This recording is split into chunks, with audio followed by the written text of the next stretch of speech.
সুপ্রভাত বন্ধুরা, আজ হলো 19 জানুয়ারি, 5 মাঘ সোমবার। আজকের সকালের বিশেষ বিশেষ খবরগুলি হলো: পুলিশের চাকরির জন্য বৃদ্ধি করা হলো বয়সসীমা, নিম্নতম 18 এবং ঊর্ধ্বসীমা বাড়িয়ে 26। পুলিশ নিয়োগে বয়সসীমা বাড়ল, ঘোষণা মুখ্যমন্ত্রী হিমন্ত বিশ্ব শর্মার।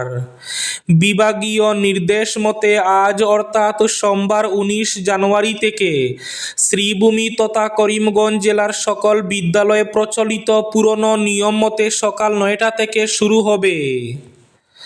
বড় ডিগ্রি থাকলে চাকরি মিলবে, বাবাটাই বড় ভুল, নির্দেশ সুপ্রিম কোর্টের। অহিন্দু প্রবেশ নিষেধ, হরিদ্বারে সাইনবোর্ডে সয়লাভ, তীব্র বিতর্ক। এপ্রিল থেকে ইউপিআই এর মাধ্যমে পিএফের টাকা তোলা যাবে। নতুন নেতৃত্বের সময় এসে গেছে, ইরানে খামেনি সরকার পতনের আহ্বান ডোনাল্ড ট্রাম্পের, নতুন করে চাঞ্চল্য আন্তর্জাতিক মহলে। বরাক উপত্যকায় এমএলএ টিকিটের দৌড়ঝাঁপ, হাইলাকান্দিতে গেরুয়া দলের টিকিট প্রত্যাশীদের দৌড়ঝাঁপ তুঙ্গে, 17 জনের তালিকা গেল দিশপুর। শিলচর তারাপুর শিববাড়ির এলিভেটেড করিডোরে শুরু স্ল্যাব কাস্টিং, খুঁটিনাটি যাচাই করলেন বাস্তুকাররা। 31 অক্টোবরের মধ্যে ছুটতে পারে যানবাহন। কংগ্রেসের সঙ্গে মিত্রতার জন্য এখনো তৈরি, বললেন মৌলানা বদরুদ্দিন আজমল। এআইইউডিএফ এর সঙ্গে কোনো বোঝাপড়া নেই, সাফ বললেন সাংসদ গৌরব গগৈ। স্বামী স্ত্রী দুজনে আয়ে যৌথ কর, এবার বাজেটে বড় চমক। নির্বিঘ্নে সম্পন্ন হলো বদরপুরের খতমে বুখারি, বদরপুরের খতমে বুখারিতে জনজুয়ার। হাতিখালে সাদিয়া হত্যাকাণ্ডের ঘটনায় এবার রিজু আহমেদ নামে আরও এক যুবককে গ্রেফতার করা হয়েছে। সোনাবাড়ি ঘাটে থেমে থাকা টিপারে ধাক্কা ভ্যানের, আহত 3 জন। এবং থাকবে আজকের বরাক উপত্যকার 3 জেলার আবহাওয়ার খবর। তাহলে বিস্তারিত খবরে যাওয়ার আগে অবশ্যই ভিডিওটিতে একটি লাইক করে চ্যানেলটি সাবস্ক্রাইব করে পাশের বেল আইকনটি বাজিয়ে রাখবেন এবং ফেসবুক পেজটি ফলো করে ভিডিওটি অবশ্যই শেয়ার করবেন, যাতে সঠিক তথ্যগুলো সবার কাছে পৌঁছাতে পারে। এবার শুনুন আজকের খবরগুলির বিস্তারিত। প্রথম খবর, পুলিশ নিযুক্তির জন্য বৃদ্ধি করা হলো বয়সসীমা, নিম্নতম 18, ঊর্ধ্বসীমা 26 করা হয়েছে। এডিআরিতে বিশেষভাবে সক্ষমদের সুযোগ, ঘোষণা মুখ্যমন্ত্রীর। যুবকদের জন্য কর্মসংস্থানের সুযোগ বাড়ানোর লক্ষ্যে এক গুরুত্বপূর্ণ সিদ্ধান্ত রাজ্য সরকারের। রবিবার মুখ্যমন্ত্রী হিমন্ত বিশ্ব শর্মা অসম পুলিশ নিয়োগে বয়সসীমা সংশোধনের ঘোষণা দেন। ফেসবুক লাইভে এই ঘোষণা দিতে গিয়ে মুখ্যমন্ত্রী জানান, অসম পুলিশে আবেদন করার জন্য সর্বোচ্চ বয়সসীমা বাড়িয়ে 26 করা হয়েছে, তবে ন্যূনতম বয়সসীমা অপরিবর্তিত রেখে 18 বছরই থাকছে। মুখ্যমন্ত্রী বলেন, এই সংশোধিত বয়সসীমা আসন্ন নিয়োগ প্রক্রিয়াগুলিতে প্রযোজ্য হবে।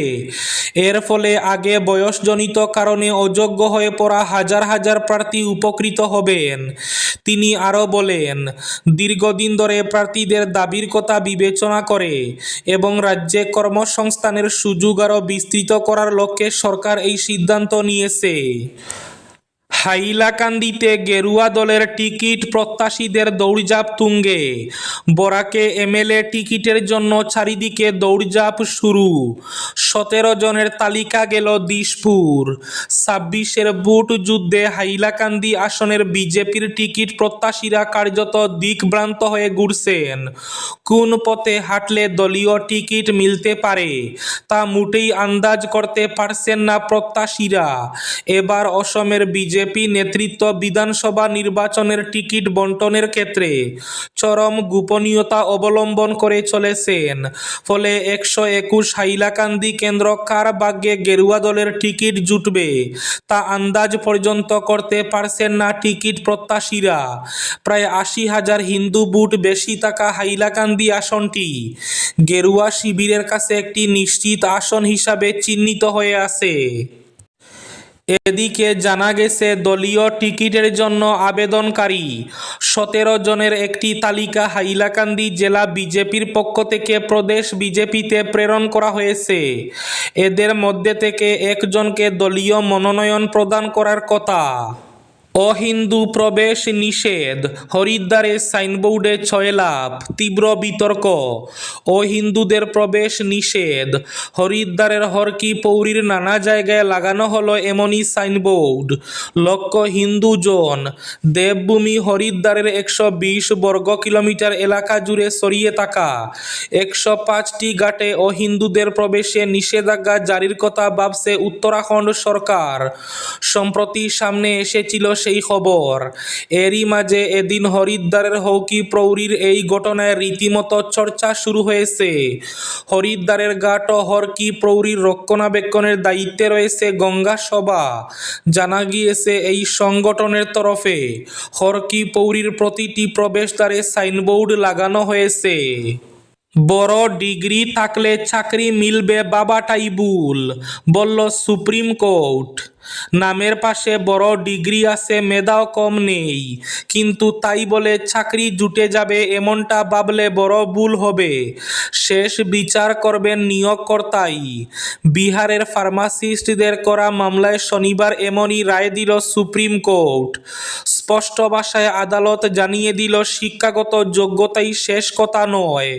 কেন্দ্র এবং রাজ্যের বিভিন্ন ফার্মাসিস্ট পদে ন্যূনতম যোগ্যতা হিসাবে diploma in pharmacy D Pharma চাওয়া হচ্ছিল, কিন্তু বি ফার্মা বা এম ফার্মাধারী প্রার্থীরা শুধু ডিপ্লোমা না থাকায় সরকারি ফার্মাসিস্ট নিয়োগে আবেদন করতে পারছিলেন না। তাদের দাবি ছিল এটা অন্যায়, তারা উচ্চ শিক্ষিত, অভিজ্ঞতা রয়েছে, তাই তাদেরও আবেদনের সুযোগ দেওয়া হোক। সবচেয়ে বড় কথা, তারাও ফার্মাসিস্ট, তাহলে কেন তারা আবেদন করতে পারবেন না? সোনাবাড়ি ঘাটে থেমে থাকা টিপারে ধাক্কা ভ্যানের, আহত 3 জন।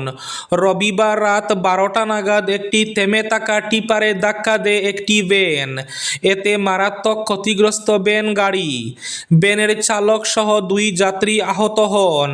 স্থানীয়রা জানান AS 11D 2665 নম্বরের ভ্যান সুনাই দিক থেকে এসে মোড় নেওয়ার সময় থেমে থাকা TR05J 1566 নম্বরের টিপারে সরাসরি ধাক্কা দেয়।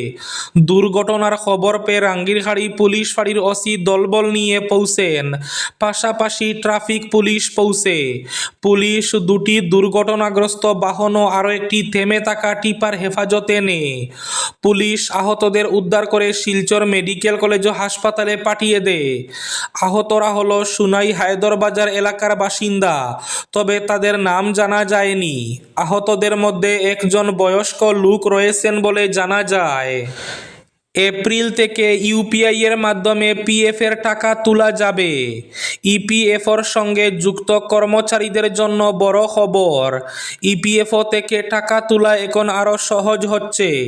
আগামী এপ্রিল মাস থেকে ইপিএফ গ্রাহকরা তাদের প্রভিডেন্ট ফান্ড অ্যাকাউন্ট থেকে বিম অ্যাপের মাধ্যমে ইউপিআই ব্যবহার করে টাকা তুলে সরাসরি নিজেদের ব্যাংক অ্যাকাউন্টে ট্রান্সফার করে নিতে পারবেন। এই নতুন সুবিধার মাধ্যমে নিজেদের উপলব্ধ ব্যালেন্সও দেখা যাবে। এও জানা গেছে প্রতি লেনদেনে প্রাথমিক টাকা তোলার সীমা 25,000 টাকা নির্ধারণ করা হয়েছে। কংগ্রেসের সঙ্গে মিত্রতার জন্য তৈরি, আবার বললেন মৌলানা বদরুদ্দিন আজমল। AIUDF এর সঙ্গে কোনো বোঝাপড়া নেই, বললেন গৌরব গগৈ। বদরুদ্দিন আজমল সংবাদ মাধ্যমের সঙ্গে যাই বলুন না কেন, AIUDF এর সঙ্গে কোনো রাজনৈতিক বোঝাপড়া বা সম্পর্ক নেই কংগ্রেসের, এবং ভবিষ্যতে সেটা হবেও না। এই মন্তব্য করেছেন প্রদেশ কংগ্রেসের সভাপতি গৌরব গগৈ। অসম প্রদেশ কংগ্রেস কমিটি নতুন বছর শুরু করেছে, নতুন পরিকল্পনাও শুরু করেছে। এদিকে কংগ্রেসের সঙ্গে মিত্রতার জন্য তৈরি বলে জানিয়েছেন মৌলানা বদরুদ্দিন আজমল। তবে AIUDF এর সঙ্গে কোনো বোঝাপড়া কখনো হবে না, কোনো বোঝাপড়া হয়নি বা কোনো বোঝাপড়া হবে না, সাফ জানিয়ে দিয়েছেন গৌরব গগৈ। স্বামী স্ত্রী দুজনে আয়ে যৌথ কর, বাজেটে বড় চমক। 2020 সালে একটি নতুন আয়কর ব্যবস্থা ঘোষণা করেছিলেন কেন্দ্রীয় অর্থমন্ত্রী নির্মলা সীতারমণ। তারপর থেকে গত কয়েক বছর ধরেই বাজেটে করদাতাদের জন্য থাকছে বিশেষ চমক। গত বাজেটে নতুন কর ব্যবস্থায় স্ল্যাবগুলি সংশোধন করেছিলেন, বার্ষিক 12 লাখ টাকা পর্যন্ত আয়কর মুক্ত ঘোষণা করেছিলেন, কিন্তু পুরনো কর ব্যবস্থার স্ল্যাবে কোনো পরিবর্তন করেননি। বিশেষজ্ঞরা বলছেন এবার পুরনো কর ব্যবস্থার স্ল্যাবের হার পরিবর্তন করা হতে পারে। এদিকে ICAI সরকারকে স্বামী স্ত্রীর যৌথ কর ব্যবস্থা চালু করার পরামর্শ দিয়েছে। ইতিমধ্যে এই ব্যবস্থা মার্কিন যুক্তরাষ্ট্র এবং ইউরোপ সহ অনেক দেশে বিদ্যমান। এর ফলে পরিবারের করের বোঝা হ্রাস পায়। বর্তমানে ভারতে স্বামী স্ত্রী উভয়েরই কর্মরত হলে তাদের পৃথক রিটার্ন দাখিল করতে হয়। নতুন নেতৃত্বের সময় এসে গেছে। ইরানে খামেনি সরকার পতনের আহ্বান ট্রাম্পের। ইরান প্রসঙ্গে ফের সুর বদল ডোনাল্ড ট্রাম্পের। যুদ্ধের আশঙ্কা ঘনীভূত হওয়ার মধ্যে সুর নরম করেছিলেন মার্কিন প্রেসিডেন্ট। আন্দোলনকারীদের মৃত্যুদণ্ড বন্ধ করায় ইরানকে ধন্যবাদ জানিয়েছেন তিনি, কিন্তু অল্প সময়ের মধ্যে ফের অবস্থান পরিবর্তন করে এবার আয়াতুল্লাহ আলী খামেনি সরকারের পতনের ডাক দিলেন ট্রাম্প। এতে নতুন করে উত্তেজনা ছড়িয়েছে আন্তর্জাতিক মহলে। আজকের বরাক উপত্যকার 3 জেলার আবহাওয়ার খবর। আজ বরাক উপত্যকার 3 জেলার আকাশ ফর্সা থাকার পূর্বাভাস। শিলচর কাছাড়ে আজ সর্বোচ্চ তাপমাত্রা থাকবে 24 ডিগ্রি সেলসিয়াস এবং সর্বনিম্ন তাপমাত্রা থাকবে 12 ডিগ্রি সেলসিয়াস। শ্রীভূমি তথা করিমগঞ্জ জেলায় আজ সর্বোচ্চ তাপমাত্রা থাকবে 23 ডিগ্রি সেলসিয়াস এবং সর্বনিম্ন তাপমাত্রা থাকবে 12 ডিগ্রি সেলসিয়াস। হাইলাকান্দি জেলায় আজ সর্বোচ্চ তাপমাত্রা থাকবে 24 ডিগ্রি সেলসিয়াস এবং সর্বনিম্ন তাপমাত্রা থাকবে 12 ডিগ্রি সেলসিয়াস। এবার শেষ খবরটি। শিলচর তারাপুর শিববাড়ির এলিভেটেড করিডোরে শুরু স্ল্যাব কাস্টিং। খুঁটিনাটি যাচাই করলেন বাস্তুকাররা। 31 অক্টোবরের মধ্যে ছুটতে পারে যানবাহন। তারাপুর শিববাড়ি রোডের সিঙ্কিং জোনের উপর এলিভেটেড করিডোর নির্মাণের কাজ চলছে দ্রুত গতিতে। এরই মধ্যে রবিবার প্রথম স্ল্যাব কাস্টিং হলো বিভাগীয় বাস্তুকারদের উপস্থিতিতে। আর স্ল্যাব কাস্টিংয়ের কাজ শুরু হতেই কবে নাগাদ করিডোরের উপর দিয়ে ছুটবে যানবাহন এর প্রহর গুনতে শুরু করেছেন এলাকাবাসী। আর নাগরিকদের এমন প্রতীক্ষার মধ্যে 31 অক্টোবরের মধ্যে এলিভেটেড করিডোর নির্মাণের কাজ সম্পন্ন করার অভয়বাণী শুনিয়েছেন পূর্ত বিভাগ। এই ছিল আজকের সকালের বিশেষ বিশেষ খবরগুলি। ভিডিওটি অবশ্যই লাইক করে শেয়ার করে দেবেন।